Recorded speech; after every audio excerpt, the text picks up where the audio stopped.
the Maelstrom set for Pirates of the Caribbean at World's End, the biggest action sequence ever attempted.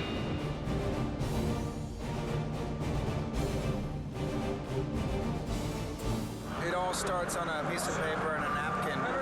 Then 600 very talented men and women come in here and build all this. We shot it in a warehouse that's the size of a, small city, basically. I've never been in a building where you have horizon drop-off, just looking from one side to the other. When you walk into that hangar, you've got the two main ships. You've got 3 or 4 other ships, and they're all sort of floating around 30 feet in the air. This is the Super Bowl of the motion picture business right here. We had to design and we had to create this monster in 3 months. It allowed for a scale that nobody had even thought of. When Gore saw it, he fell in love with it and realized, now I can do what my vision is leading me to do. Look at that. That is a massive piece of sculpture.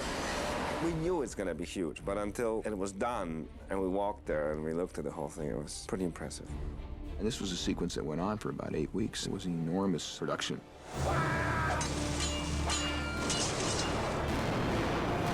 Let's just take a moment to enjoy the fact that we will never make a film this big ever again in your life. It's the end of an era, my friend.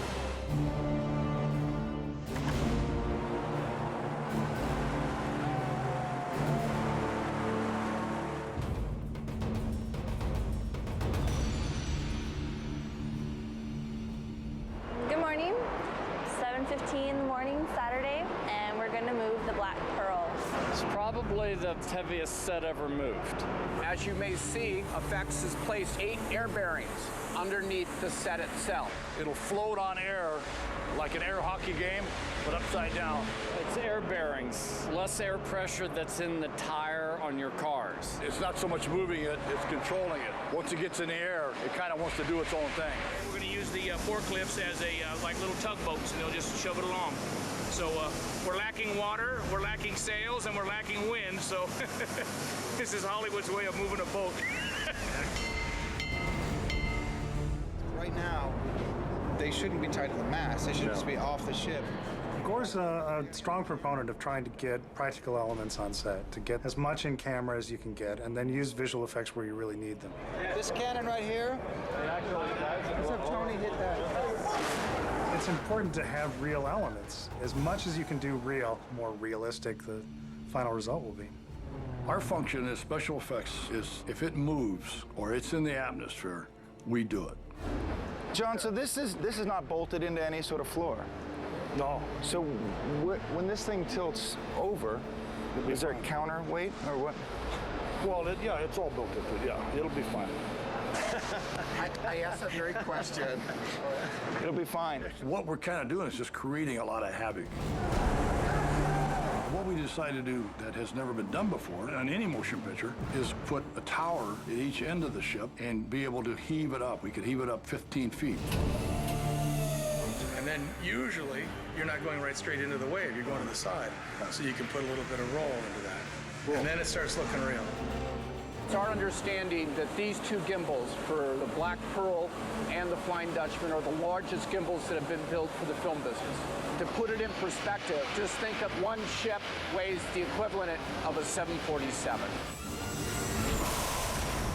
Those big things there are the hinges that get put into here, basically like your very big Lego set, right?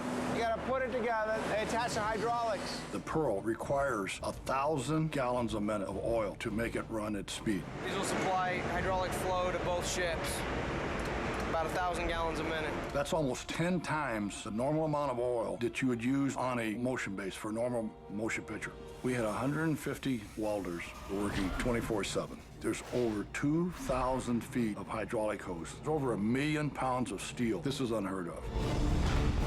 Logistically, it's huge, huge undertaking. It's the most lights that have ever been used to light anything ever in the film business. It's like Close Encounters of the Third Kind. You have 2 boats that cover 700 by 700 feet square. So if you make it on such a big scale, you're ending up with 1,400 space lights and 10,000 amp generators and several miles of cable and building catwalks, putting air conditioning so stuff doesn't catch on fire. Theoretically, it's very easy to draw it on the paper, but to get it done. The guys did a remarkable job.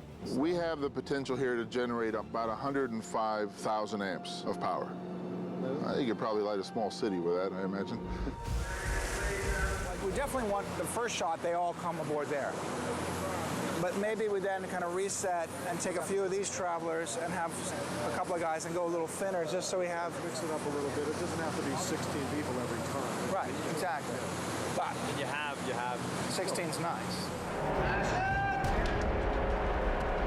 When we're writing, we actually try to think of what would be a challenge to the stunt coordinator, or what would be a challenge to the CGI animators. What is something that they'd read, they go, I want to try to do that.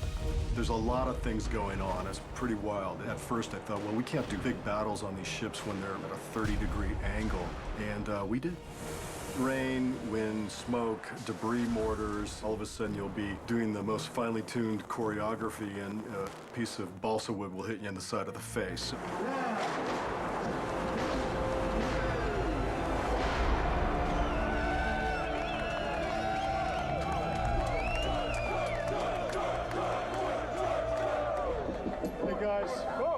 Sentimental night, last night on the Black Pearl, and I just want to say your spirit and energy made this whole thing come to life.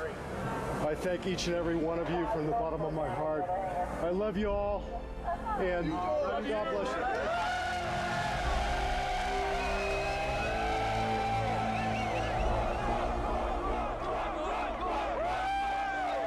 What an audience doesn't see is how much time all these actors put in behind the camera. The sword fighting, the stunts, things that take weeks and weeks or months to prepare. It looks so simple when you see them clash with those swords, but everything is so choreographed and it's very difficult to learn. It's hard for an actor to stand in front of a blue screen or a green screen and try to recreate what's happening around them. So what Gore has created, he used the real wind, he used the real rain, he used the real ships. So the actor is really feeling and experiencing what the character would be experiencing. And that's what a director wants. He wants a real performance. These characters are feeling it. This is how Cecil B. DeMille probably did direct. And when we did the sword fights, and there are 160 people sword fighting. It's kind of brutal. From the first shot, you're pretty much wet all day long. We went for 3 months. It's torrential downpour and probably 75 knots of wind in this building. I call it surviving. They turn the rain on and you're drenched within about 10 seconds. It's quite challenging. It certainly makes it feel real. You can barely move, but you sort of have so much adrenaline on the day that you hopefully rise to the madness of the moment. Brace of yours, you cack-handed dickhead! Dying is the day worth living for! You have all these plans to act and maybe do it rather elegantly, and then they turn the rain machine on. The bad news is all your ideas go out the window. And the good news is that actually it's very authentic because you're in a maelstrom. You're afraid to get wet. I just feel sorry for the crew because they're in it all day long. In terms of whether anybody's angry at us, I just do want to go on record and say we did not add the rain. The way we treat the blue screen is actually very tricky because we're putting so much rain out there that in certain angles, this blue screen is completely obscured by the rain. But in the same time, if you are in the reality of this maelstrom storm, your visibility will be limited too. There was a bit of a negotiation with Gore where he wants this very, very dense rain. I'm concerned in a shot like this, the dynamics are not going to be what you want. Then I'm going to be trying to get rid of it. I was concerned that the blue screen wasn't blue anymore, and at times it was going completely gray. I was always arguing for, could we just do a little less? The very interaction of the rain hitting the masts and the rails of the boats and cannons and dripping from people's faces.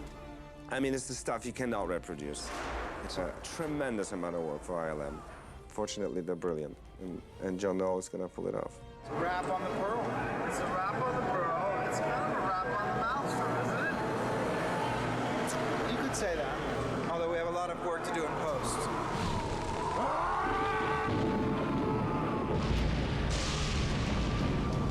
That final Maelstrom battle can't really be created without digital effects. And Gord has an amazing technical background in terms of having been a really accomplished special effects supervisor, and then also all of his commercial shooting before he ever went into feature filmmaking. I like that camera shake you put in that Johnny shot. He looks a little soft. When he's dealing with an effect shot at ILM and he's kicking it back for the 9th time because it's not quite right, the people he's talking with at ILM, he has the same knowledge base, and he can see things in a shot that an average director without that technical background wouldn't see, and it ends up making the movie that much better. He's very tough on us on the composites and will bust us for very small cheats that we try and do. We'll make sure he stays sharp. We've been doing a lot of kind of water on the lens like this. I like it. We should just dodge. Yeah, keep his face clear. Yeah. Critical area. That's just going to make the whole thing so much better. The whole thing is his movie, you know, and he's involved in every aspect of it. And just as he might worry about the production design of different elements, you know, he worries about or concerns himself with the visual effects. The single biggest issue for us was the maelstrom, to put enough detail into it, to have the motion look realistic, and that we had to do that for several hundred shots.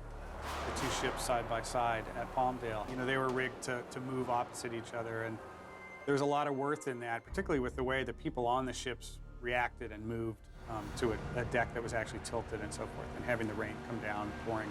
But when you were looking from one ship across to the other, it quickly became evident that the two ships didn't move enough separate from one another. So, you know, it became necessary to sort of eliminate the ship in the background and replace it with our CG, Black Pearl or Flying Dutchman, and people with characters, or to use an element of the real ship, but then cut it out and sort of add the right movement to it. ILM put all their resources into finishing Pirates 2, getting it on time. So when you actually look at like, okay, well now we can start on P3, there wasn't that much time left. We thought that the first movie had a lot of effects shots in it, and this is probably 3 times that. John Noe and ILM had a really difficult task. In the third movie, there were over 2,000 visual effects shots. Virtually everyone in the facility was working on the film at the same time. It was the first time that had happened at ILM since Return of the Jedi. Do you feel this? In Pirates 2, Davy Jones was the star, the character that we needed to integrate into many different scenes. And in Pirates 3, we had an additional star, which was the Maelstrom. Maelstrom! I love this shot. It looks so real. It's a little bit with how the camera is animated as well, but it just feels like there are big waves out there and they're moving slowly. And there's no water here. There's just a plate in the foreground. There's nothing. The tricky part was actually how to make the whole maelstrom spin around. We've looked at a lot of, you know, big wave anomalies. We've looked at, you know, 60-foot waves, studied how water moves and how it accelerates as it kind of comes up to the lip. And we're just, you know, trying to create something that we buy, that we believe. When you see a wave, there's this incredibly complicated thing going on. It's not a simple process. You've got all the water molecules and everything is kind of interacting and it's creating foam and spray and mist and all sorts of chaos is happening.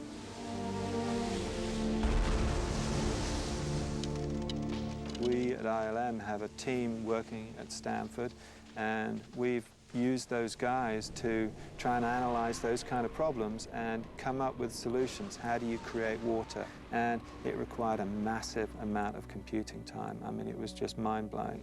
It's not just something where you go, yeah, you know, that kind of looks okay. You know, it doesn't really work like that. You're trying to create this iconic moment in the movie. That's a good example right there. You know, the ship that takes the inside lane is moving faster and getting an advantage on the ship that's got the outside lane. So the water itself has to be moving faster inside than outside. You can sort of see that the Black Pearl is going closer in or more towards the center where there's a faster band of water. Now that was, of course, very, very hard to simulate. And they've had to go back and rework the maelstrom, keeping in mind that, you know, there's a story to be told here. What's happening in the foreground is pretty complicated as well. There's a gigantic battle happening between the crew of the Black Pearl and the crew of the Flying Dutchman. So we have computer-generated characters in the midst of lots of rain and atmospherics and splintering wood. And so these things are kind of difficult to integrate and make them really look like they're present. During the Maelstrom sequence, Captain Jack Sparrow and Davy Jones engage hand-to-hand combat on the top of the yardarms of the big Flying Dutchman vessel. Johnny Depp and a stunt guy portraying Davy Jones actually fought hand-to-hand on a portion of a set they built, basically a yardarm as well as a crow's nest. That allowed Gore to direct the action as well as create most of the camera moves on set. We then took those shots and then fleshed out the world around it. Sometimes we retained almost everything they shot from the set pieces, the yardarm and the crow's nest. Sometimes we replaced them completely. We always kept Johnny Depp's performance because it's really important that the audience see him acting and engaging with Davy Jones up there.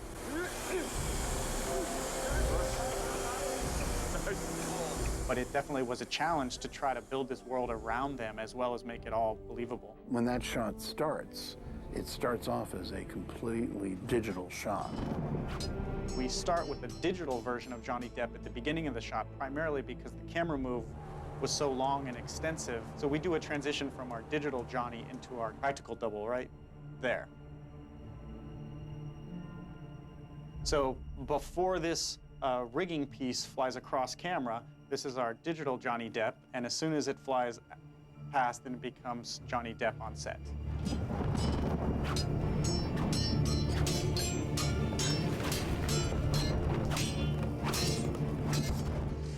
And everything else is computer graphics. So we even replaced the yardarm that they were standing on set because it was easier than trying to integrate our model with it. There's a little series of shots coming up next, and we've taken one of our guys and made a little story. These were those shots where we had some guys just kind of laying around doing nothing in the background. So we've got that guy there. He's got a sword stuck in his back, and he's trying to get at it, and then he pulls it out. And nobody's ever going to notice it except on the DVD, but he's fallen back there. No, it's fantastic. He gets up, he's trying to reach that hilt behind him, and then he finally gets it out just before the cut on this shot. So I don't think anybody's going to see it. It's better than just a guy laying on a cannon, that's for sure. Great. The schedule is really what made everything 100 times more difficult. Just trying to get that level of complexity and that number of shots through the pipe in the amount of time that we had. It was really challenging. It looked pretty much impossible. I was really worried that there was no way to get this done in time, at least not looking good. There were a lot of sleepless nights, there was a lot of worrying, a lot of strategizing about how we're going to do this. And the crew really worked very hard. They poured their souls into this. It'd be too late to off the cars now, mateys! The really exciting thing, I think, sometimes about working on the big scale, the Bruckheimer, the Gore Verbinski movies is the scale of these things, that you can have these amazing moments in the movie where just a tremendous amount of effort has been put into this one moment and the richness of that moment.